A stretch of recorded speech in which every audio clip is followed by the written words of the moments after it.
ኦርቶዶክስ በጾሞ ጴንጤ ያድራል ታውቃለህ አይደል? ኦርቶዶክስ አንጀቱ እስኪላጥ እንትን ባለው ጴንጤ እየበላ እየቀጠፈ ትንሳኤ ምሽት ያድራል ያድራል። እነሱ እዛ በጧፍ እኛ እዚህ በሻማ ወይ ደግሞ አሁን ዘመናዊ ደግሞ እንትን መጥቷል። ሞባይል ታበራና ሁሉም ሰው ሁላችሁም አብሩ ሞባይላችሁን አለ። ጥሩ ነው። ግን የሚያሳዝነኝ ትንሳኤ ምንድነው ታዲያ?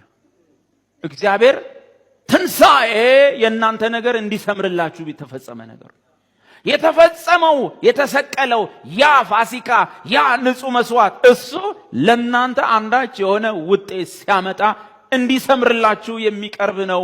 ምን? በአብ ፊት መታየት። ኢየሱስ ከሙታን ተነስቶ በአባቱ ፊት ገባ፣ ቀረበ። ያን ቀን ትንሳኤው እና በአባቱ ፊት መታየት ምንድነው የሚያሳየው? ለሱ ሰመረለት፣ ለኛ ሰመረለት። ምን? አንድ ነገር ተረጋገጠ። እያንዳንዱ ግራ የገባው ጴንጤ ሁሉ መዳኑ ተረጋገጠ።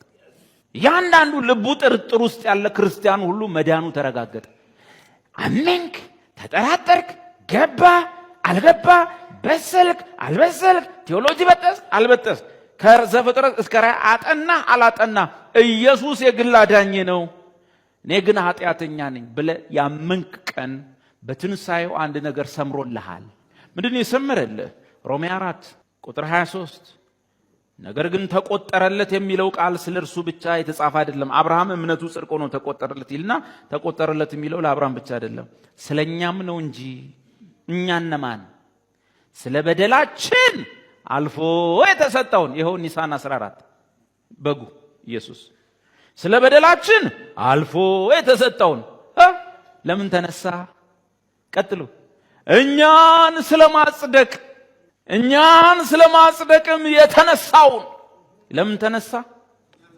የሞተው ለምንድን ነው? ለጽድቃችን። የሞተው ለጽድቃችን ነው።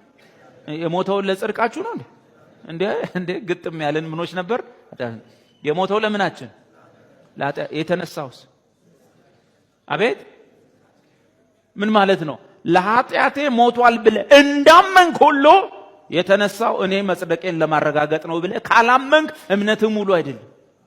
ለኃጢአትሽ ሞቷል። አሁን እንደሞታ ቃል እና ጸድቀሻል። እሱን አላውቅም፣ አላመንሽም። ሞተም ተነሳም ወሳኝ ናቸው። ለኃጢአት እንደሞተ ሁሉ ለጽድቅህ ነው የተነሳው። እኛን ስለማጽደቅ የተነሳውን ጌታችንን ኢየሱስን ከሙታን ባስነሳው ለምናምን ለኛ ይቆጠርልን ዘንድ አለው። እኛን ስለማጽደቅ የተነሳው የሚለው አረጋግጠን እንድንወጣ። አለዚያ ፋሲካ አትበሉ፣ ዝም በሉ። አለዚያ ትንሳኤ ዝም በሉ። ለምንድን የተነሳው? አረጋግጡና እንውጣ ከዚህ ቤት። አለዚያ የተለመደው የትንሳኤ ምሽት ነው የሚሆነው። ይሄም ምሽት እንሰበሰባለን። ዛሬ ወገኖቼ ጌታ የተነሳበት ምሽት ነው። ሌላው በደከመው እኮ ነው። እኛ ገብተን የተነሳበት ነው እና ጌታ ከሙታን ኳይሮቹ ይዘምራሉ። ተነሳልን፣ ተነሳ። ሰባት ደግሞ ቃል የሚያካፍለን ወንድም አለን። ዛሬ የማካፍላችሁ ቃል ድንጋዩን ማን ያንከባልልናል የሚል ነው። አሜን። ድንጋዩን ማን ያንከባልልናል የሚል ወገኖቼ፣ ዘመኑ ከፍቷል። የኑሮ ድንጋይ ከብዷል። የህይወት እንትን ከብዷል። የትዳር ድንጋይ የተንከባለለባቸው፣ የኑሮ ድንጋይ የተንከባለለባቸው፣ የኢኮኖሚው ድንጋይ ዛሬ የትንሳኤ ጌታ ድንጋዩን ያንከባለለዋል። እነ ማርታ እነ ማርያም ማን ያንከባልልናል አሉ። የትንሳኤው ጌታ ዛሬ ከላይ ላይ ድንጋይ ያንከባለለ ምና ነው ወይ? ትንሳኤ ድንጋይ ማንከባለል ነው ወይ ዓላማው? ነው ወይ? ነው እንሩት። አሜን። ድንጋይሽ ተንከባለ። አሜን። ከዛ አለቀ። ወደ ቤት ፕሮግራም ከሰርን። የከሰረ ምሽት ካደርክም አንድ ነገር አረጋግጠውጣ በዛ ምሽት። እኔ በእግዚአብሔር ፊት 100% ምንድን ነኝ? ጻድቅ ነኝ።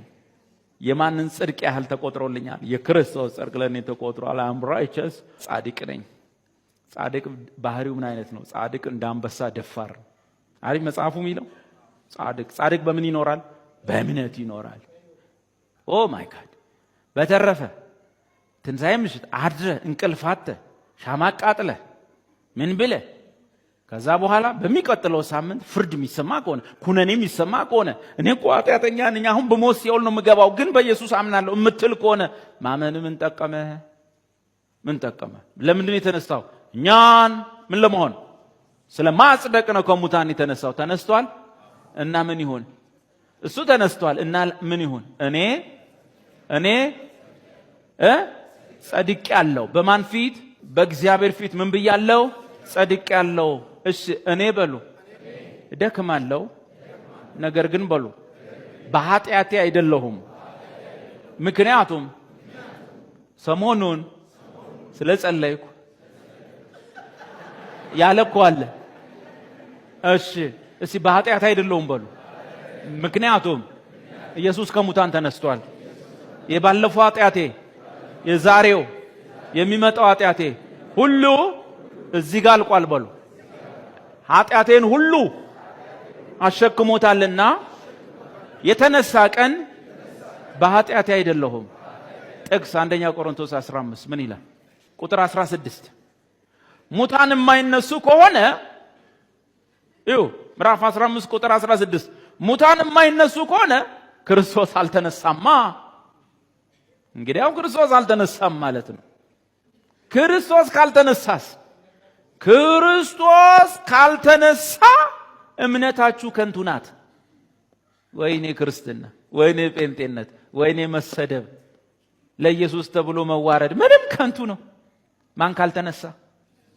አቤት ክርስቶስ ካልተነሳ በቃ መሄድ ይቻላል። ዝም ብለህ እንግዲህ ሲኦል ነው የምገባው ሰይጣን ጋር ካሁኑ ዳንስ እዚሁ ልልመድ ብለህ ከሰይጣን ጋር መሄድ ይሰማል። ማን ካልተነሳ? አየህ፣ የክርስትና ትልቁ ድል ያለው በኩሩ በእግዚአብሔር ፊት የተወዘወዘው የትንሣኤው ጌታ ጋር። በምን ታውቃላችሁ መሰለ? ምን ይላል?